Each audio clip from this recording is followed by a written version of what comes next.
বিষয় হলো বকাসুর উদ্ধার। প্রভু যুগে যুগে অবতার হয়েছে এবং ভক্ত উদ্ধার করেছে। তাই প্রভাত কাল ঈশ্বর পরম কৃষ্ণ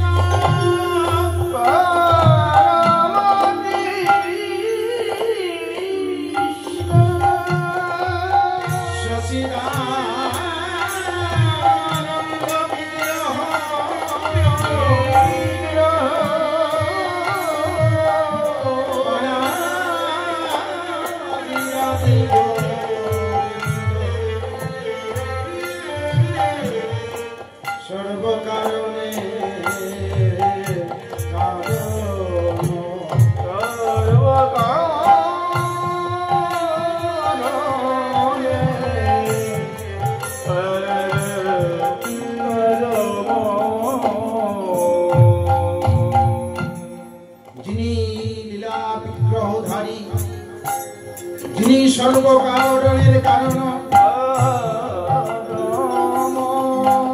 তিনি এলেন বৃন্দাবনে ব্রজলীলা করিবার জন্য।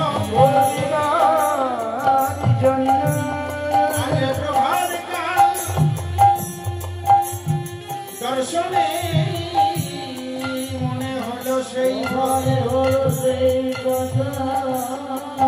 প্রতিশ্রুতির কথা, যে কথা দিয়েছিলেন বকাসুরকে। আজ সেই শুভ লগ্ন, আজ সেই শুভক্ষণ। আজ বলাই দাদাকে ডেকে ডেকে বলছে মালাদি রাধি গোবিন্দ দাদা ভবনে রবি হৃদয় হলো।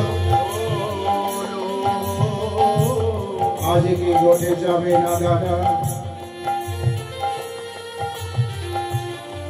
বলাই দাদা বলছে কিন্তু কেন রে, আজ এমন করে জিজ্ঞাসা করছিস কেন বল? প্রশ্নের উত্তরে চতুরীর শিরোমণি বললেন দাদা চলো, আজ গোচরণে গেলেই দর্শন করতে পাবে। হ্যাঁ, আজকে একটি অপরূপ লীলা করব। যেই বলছে দু ভাইয়ে সঙ্গে সঙ্গে মা যশোদা ঘরের এক কোণে বসে বসে শুনতে পেলেন। ছুটে চলে আসলেন, গোপাল ওরে গোপাল, মা তুমি তুমি কেন এলে? কেন এসছি জানিস? তোদের দু ভাইয়ের কথা শ্রবণ করে এই দাসীর ঘরে আর প্রাণ থাকছে না রে, তাই ছুটে এলাম। কেন এসছিস শুনবি? আজকে তোদের গোচরণে যেতে দেব না, এটা আমি অঙ্গীকার করলাম।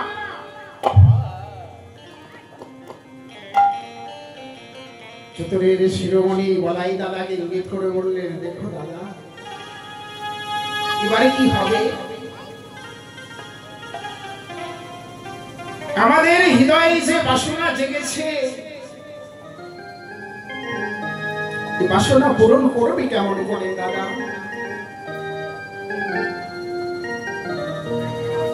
বলরাম জিজ্ঞাসা করলেন, মা আমরা প্রতিদিন গোচরণে যাই, ধনুবর্ষ পালন করি, কই কোনদিন তো আমাদের বাধা দাও না, তবে আজ কেন এমন করে বাধা দিচ্ছ? বলো বলো মা বলো। মাতা যশোমতী বললেন, ওরে বলরাম, ওরে গোপাল, আজকাল নিশির প্রভাত কালে স্বপ্নে দর্শন করলাম। দর্শন করলে মা, কি দর্শন করলাম শুনবি? শোন বাবা, দেখলাম আমার গোপালের অঘটন অমঙ্গল যেন ঘিরে ধরেছে।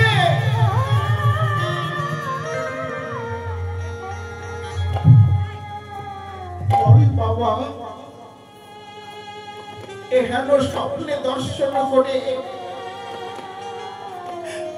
কোন মা কি কোন সন্তানকে বিদায় দিতে পারে? ও মায়েরা, যদি কোন মা সন্তানের অমঙ্গল দর্শন করে, তবে কি পারে কোন মা সন্তানকে বিপদের মুখে অগ্রসর করে দিতে পারে? পারে ও মা, পারে? কোন মা পারে না।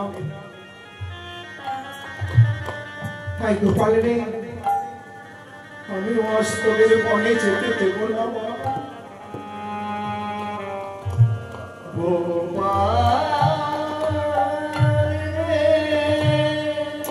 মা ডুকুরে ডুকুরে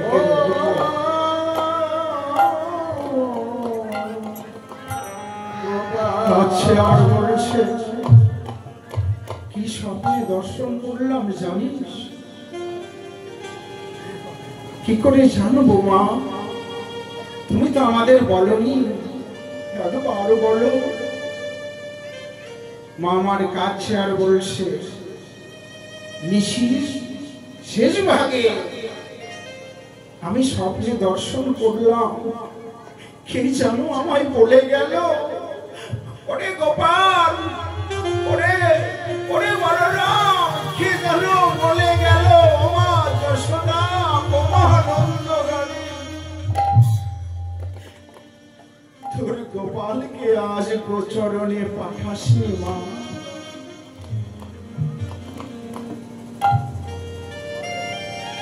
তাই মা কাছে আর বলছে, বলে গেল কি জানবি জান?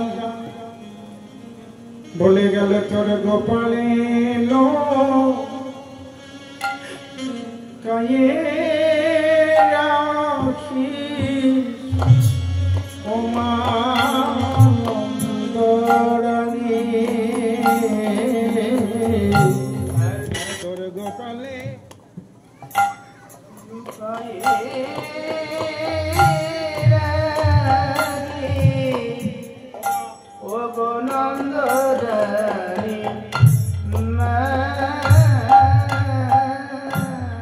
তোর গোপালে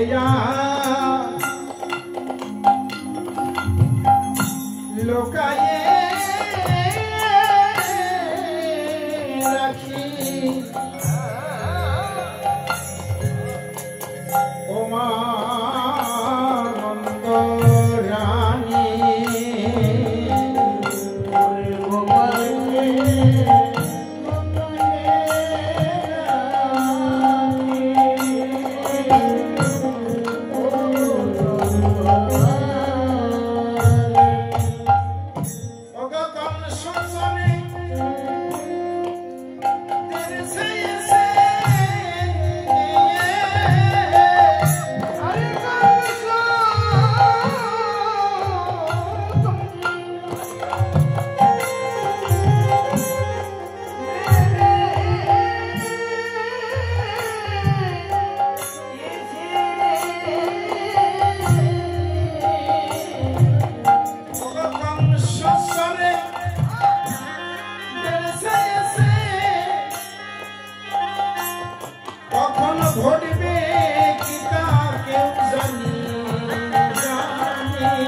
Oh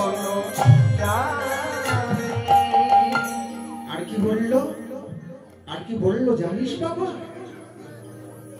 আমায় হাত নাড়াইয়ে বারবার বলে গেলে, মা আজকে না কংস চড়ে দেশ এসেছে, কখন কি যে ঘটে যায়।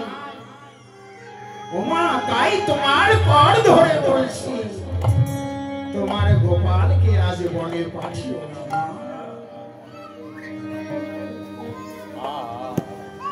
হ্যাঁ রে, এ কথা বলবার পরে কি কোনো মা কোনো সন্তানকে পাঠাতে পারে বনে? বল, পারে না। আমিও তাই পারবো না।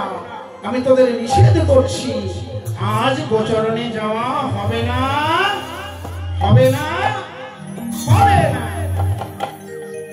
মা একেবারে গল্লি এঁকে দিলে, হবে না, হবে না।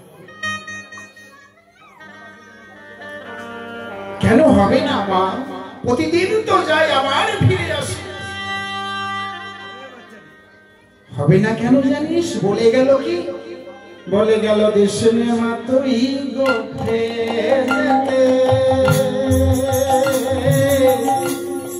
পরের হাতে নবনী খেতে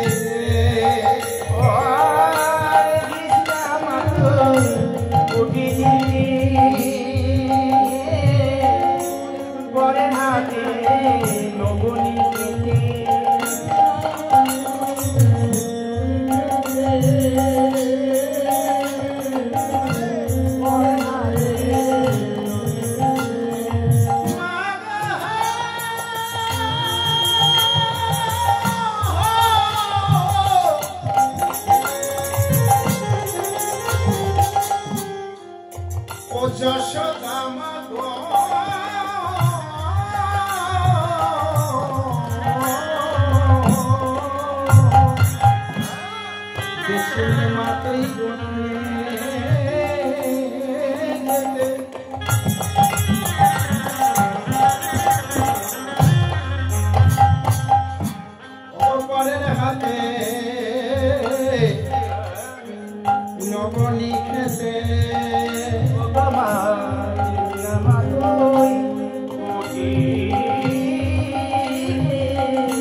তোদের গোচরণে যাওয়া হবে না।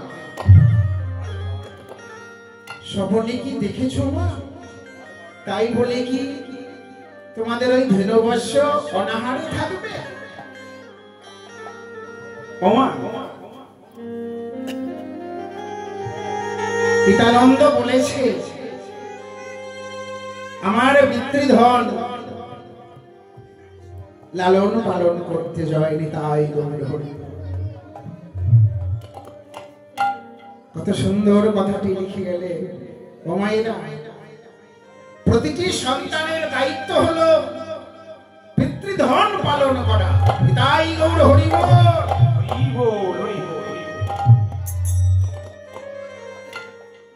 তাই ইঙ্গিত দিয়ে গেলেন ভগবান অনাদির আদি গোবিন্দ, ওমা আমাদের পিতৃধন কি গোবর্ষ পালন করতে হবে। তুমি যদি এমন ভাবে বাধা দাও তাহলে আমরা কি করে পিতৃধন লালন পালন করবো বলো মা? অতএব তুমি আমাদের সাজিয়ে দাও। মা বলছে না, আমি পারবো না রে বাবা। কেন জানিস? বলল গোপালে যে তোর সবার সোনা,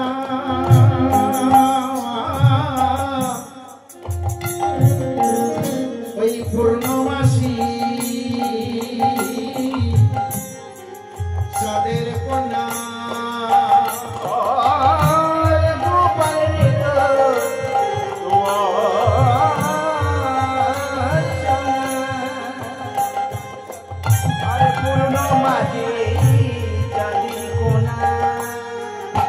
গোপাল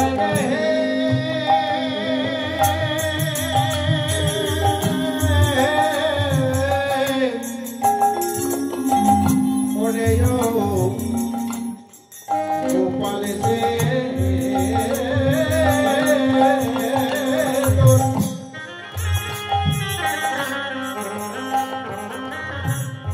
সবার সোনা,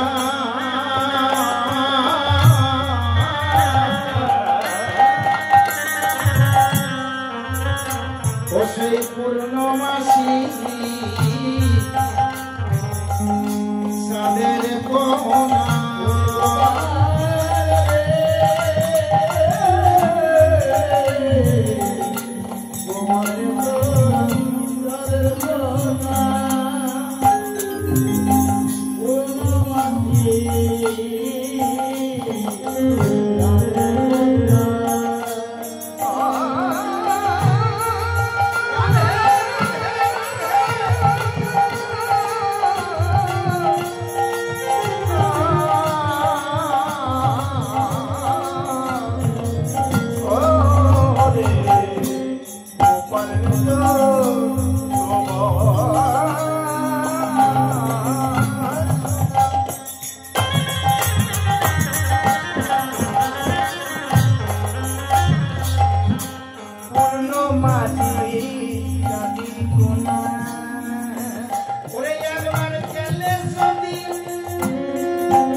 যে স্বপ্নে দর্শন করলাম তোকে আজ কোনো মতেই আমি গোচরণে যেতে দেব না। ঠিক আছে মা, তোমার কথাই শুধু রাজ্য, আমরা আজ গোচরণে যাব না। কিন্তু তুমি না বলতে, গোপালে কি বলতাম, তুমি না বলতে মানুষের বিপদে মানুষ যদি পাশে না দাঁড়ায় তবে যে মানুষ ধর্মটাই বৃথায় চলে যায়। এ কথা বলছিস কেন গোপাল? হ্যাঁ মা, আজ না কাঞ্চনার মায়ের খুব দুর্দশা, জানিস?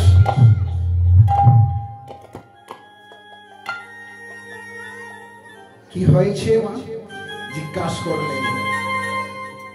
মাকে বললেন, গোপাল, কাঞ্চনার মায়ের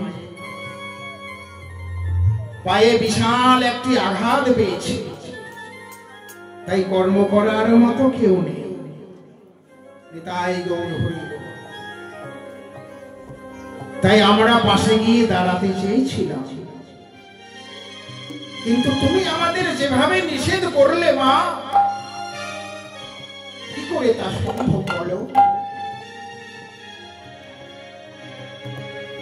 মা তখন বুঝতে পারলেন, ওরে ওরে মানুষের বিপদে তো মানুষই দাঁড়ায়।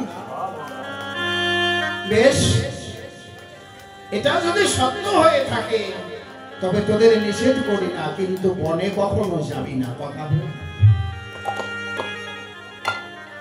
কাঞ্চনার মায়ের বিপদে পাশে দাঁড়াবি, দাঁড়া, কিন্তু বনে কখনো যাবি না, কথা দে। মাকে কথা দেবে কেমন করে? কারণ আজকের লীলা তো বনেই হবে। তাই সদরের শিরোমণি বললেন, মা আর বিলম্ব করো না, তুমি আমাদের সাজিয়ে দাও। না, আজকে আর সাজাবো না, কারণ আজকে তো রাখাল বেশে গোচরণে যাইবি না। রাখাল বেশে গোচরণে যাইবি না, তবে সাজাবো কেন? তবে একটি কাজ করে দে দাদা। কি কাজ? মা বলছে, আমার নিকটে এসে দাঁড়া। ও গোপাল, একবার আমার নিকটে এসে দাঁড়া। ওরে বাপ, আমি তোর সর্বঙ্গে মন্ত্রপ্রদ করে দেব। জানো, এই গোকুলে, এই বৃন্দাবনের কেউ তোকে অমঙ্গলে ফেলতে না পারে এবং প্রহার না করতে পারে, দুঃখ না দিতে পারে, আঘাত না করতে পারে। চতুরের শিরোমণি সর্ব দুঃখ হারি মধুসূদন মায়ের বছরে মৃদু মৃদু হাসছে আর বলছে, তুমি আজ দুঃখের কথা বলছো, আঘাতের কথা বলছো। যে দুঃখ মোচন হয়ে যায় একবার আমার এই চরণ প্রাণে, কেউ যদি একবার হা গোবিন্দ কৃষ্ণ বলে দুঃখটা নয়ন জলে ভাসে, আর তুমি আজ আমায় সেই দুঃখের ভয়ে দেখাচ্ছ। বৈষ্ণব কবি বললেন, এটাই তো বাৎসল্য প্রেম। বাৎসল্য প্রেমে মা জননী আমার সন্তান রূপে দর্শন করছে। ও মা, এই জগতের সবাই যেমন শিশু সন্তানকে লালন পালন করে, মাতা যশোমতীও তেমনি গোপালকে হৃদয়ে ধরে মন্ত্রপ্রদ করছেন। কি করে? শ্রী হরির কুণ্ডলী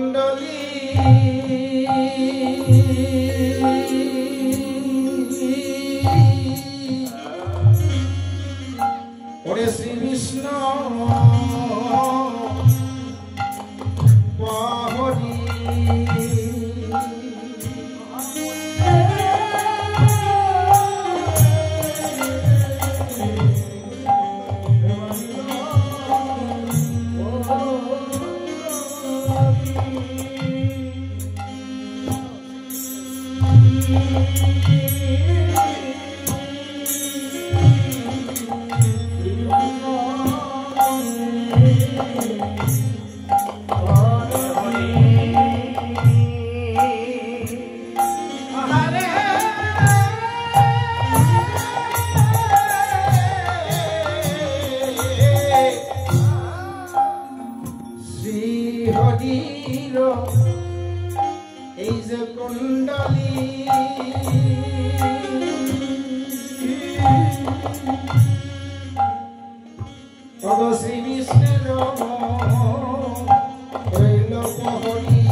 এই গোকুলের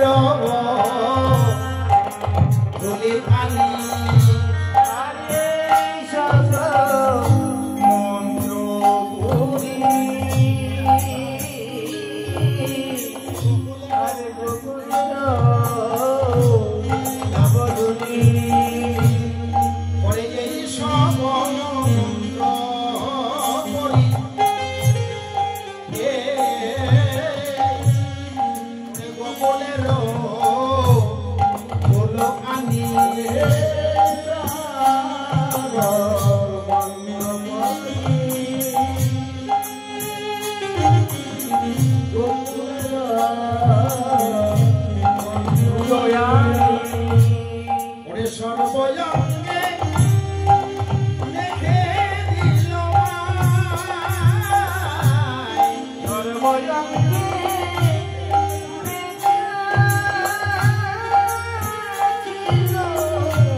গোকুলের রেণু অর্থাৎ ধুলি গোবিন্দের অঙ্গে মেখে দিলেন। মা কেন দিলেন? না, গোপালের মঙ্গলার্থে, যিনি সর্বময় মঙ্গল। মা আমার বাৎসল্যময় বাৎসল্য ভেবে বিভোর হয়ে আজ ভুলে গেছে। তাই মা আমার সন্তানের মঙ্গলের জন্য মেখে দিলে, লিখে দিয়ে সমস্ত অঙ্গে মেখে দিয়ে বলরামের হাতে সমর্পণ করে দিল। বলরাম, ওরে বাবা, তুই আমায় কথা দে, তুই আমায় কথা দে বাবা, তোর হাতে আমার প্রাণের গোপালকে অর্পণ করে দিলাম রে।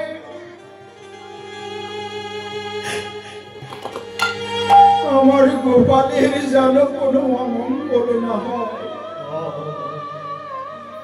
তুই দেখে রাখবি তো বাবা। আমার কাছে আর বলছে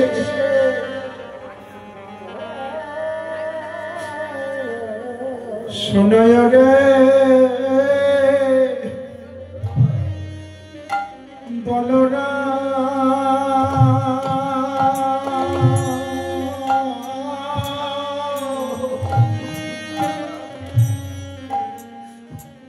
আমার একই গোপাল প্রাণের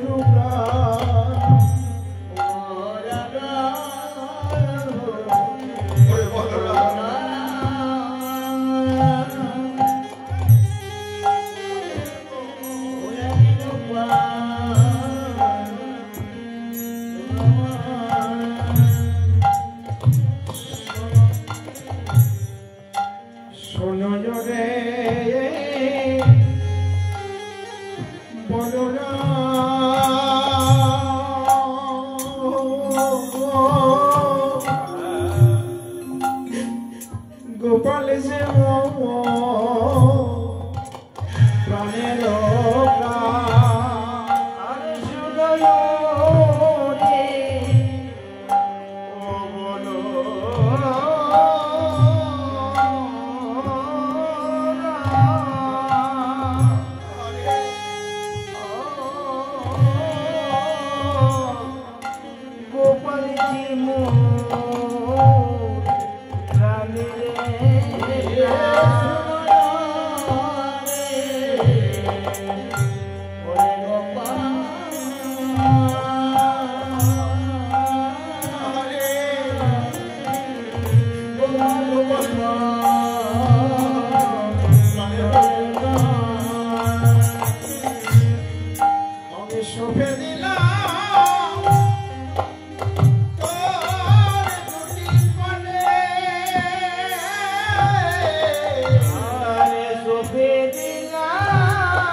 গোপাল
জানে তাহার মায় ডরে গো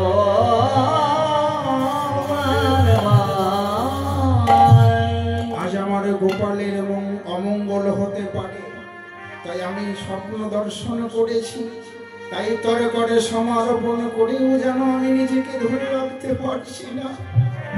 মায় আমার ডোকরে ডোকরে গাছে আর হৃদয়ে দিচ্ছে। মায়ের চোখের জল দর্শন করে গোপাল বলছে, কেন বলছে এ জগতের সকল সইতে পারে, কিন্তু কোন ভক্ত যদি হা গোবিন্দ প্রাণ গোবিন্দ বলে একবার নয়ন বাড়ি ফেলে,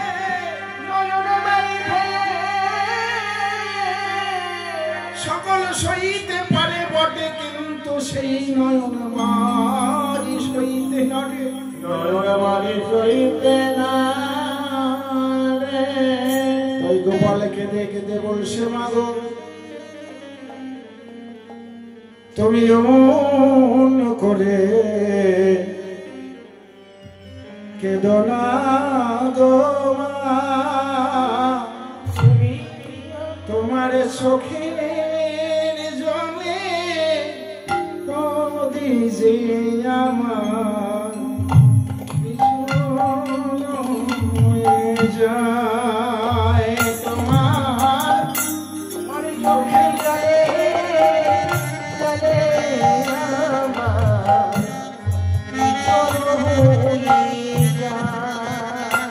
তোমার চোখে জলে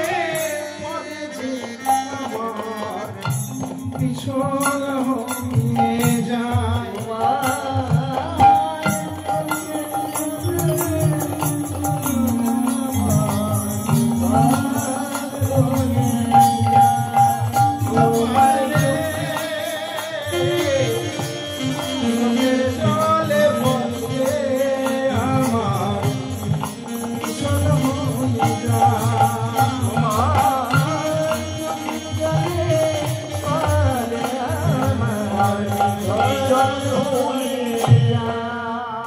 বাবা তোরে বিনা ঘরে যে আমার আধার হয়ে যায়, বাবা তোরে বিনা ঘরে যে আমার আধার হয়ে যায়।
চলে গেলেন গোচরণে যেভাবে খেলছেন সেইভাবে আজ সেই যমুনার তীরে গিয়ে অবতীর্ণ হলেন।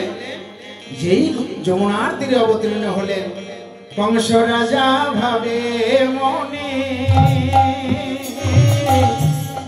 কৃষ্ণচন্দ্র বধিবারে,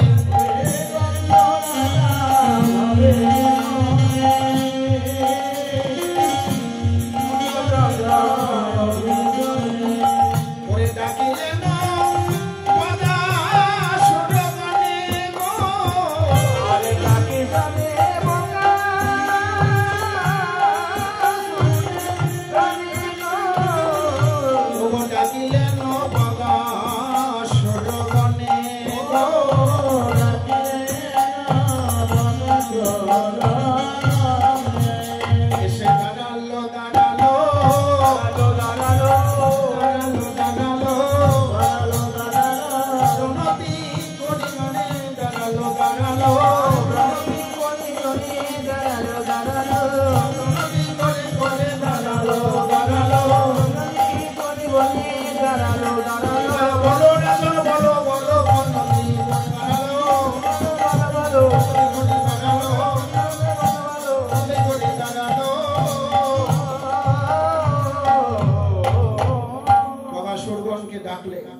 আমার একটি কাজ করে দিতে হবে। কি কাজ?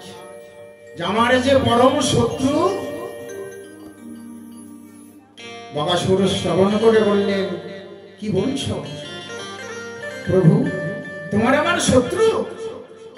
হ্যাঁ রে, তোরা জানিস নি দৌহিকীর ঘরে অষ্টম গর্ভে যে সন্তান হয়েছে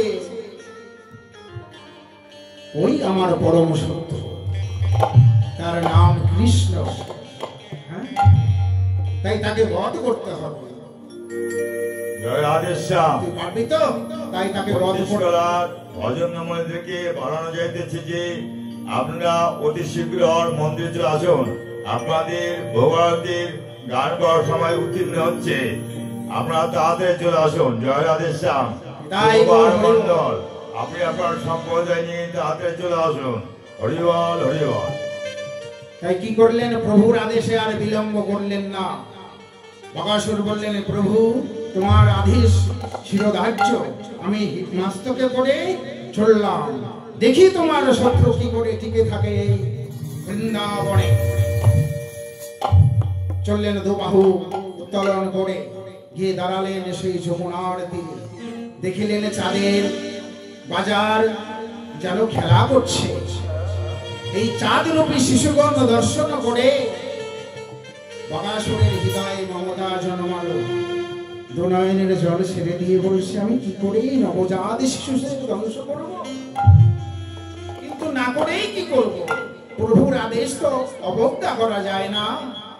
তাই আমি আমার সেই বিষ্ণু দেবতাকে স্মরণ করি, দেখি প্রভু কি বলেন। করজোড়ে তখন বললেন, প্রভু গো, যখন তুমি জন্ম দিলে এই না দেবা সুর কোলে, আর যখন তুমি জন্ম দিলে এই দেবা কোলে, ধারিবে বলেছিলে মরে, আরো জানলে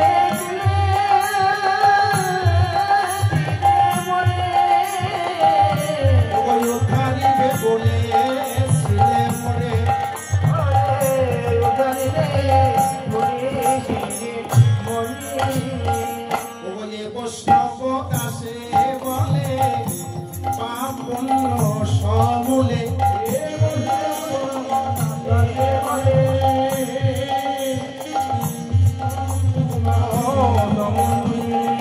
দিলাম আমি অভয় শরণে গো, দিলাম আমি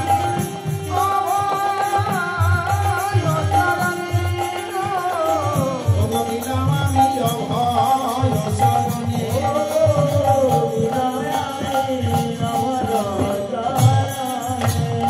যা করার তুমি করো, যা করার তুমি করো, যা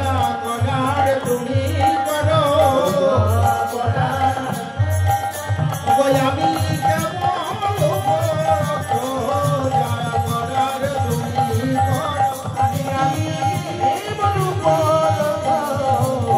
করার তুমি করো, সমস্ত পাপ পুণ্য ভয় কামনা বাসনা সব ওই অভয় চরণে দান করলে।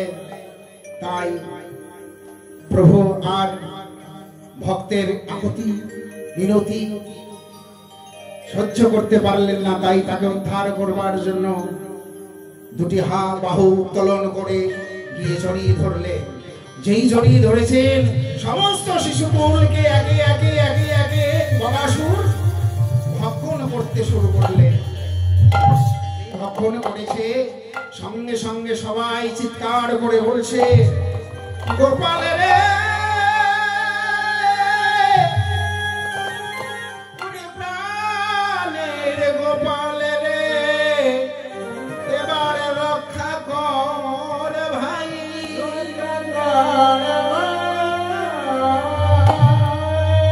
তুই বিনে মোদের আর কে ভাই আছে বলতে পারিস ভাই? সুকুমার মন্ডল, সুকুমার মন্ডল, তুমি যেখানে থাকো না কেন অফিসে যোগাযোগ করো। সুকুমার মন্ডল, তোমার বিশেষ প্রয়োজন। সঙ্গে সঙ্গে সঙ্গে সঙ্গে কি করলেন, ভক্তগণকে বাঁচাবার জন্য সঙ্গে সঙ্গে বকাসুরকে জড়িয়ে ধরলে।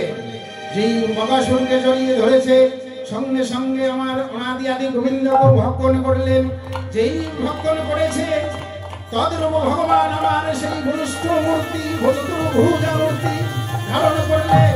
যখনই বলিষ্ঠ মূর্তি ধারণ করেছে সঙ্গে সঙ্গে দেবাসুর রক্ত বমি শুরু করলেন। আর যত শিশু ছিল একে একে বাহির হলো। দুকর চোরি কানাই ভাইকে প্রণাম করিল, ঈশ্বর দর্শন করে সখাগণে কি করলেন, বনের যত বন ভোর পাড়িয়া জানিল। ওরে সখাগণ সবাই মিলে কানাই সেবা দিল। সমস্ত সখারা গোবিন্দকে সেবা দিলেন। কানাই ভাই কানাই তো তাই বনের ফুল ফল পেরে পাকা পাকা ফল আহার করতে দিলেন।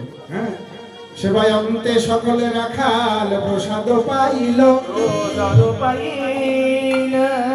অবশেষে সবে মিলে ঘরে ফিরে গেল। ভক্তগণে সর্বদনে হরি হরি বল জয়। এবারে মায়ের কুলে গোপাল আমার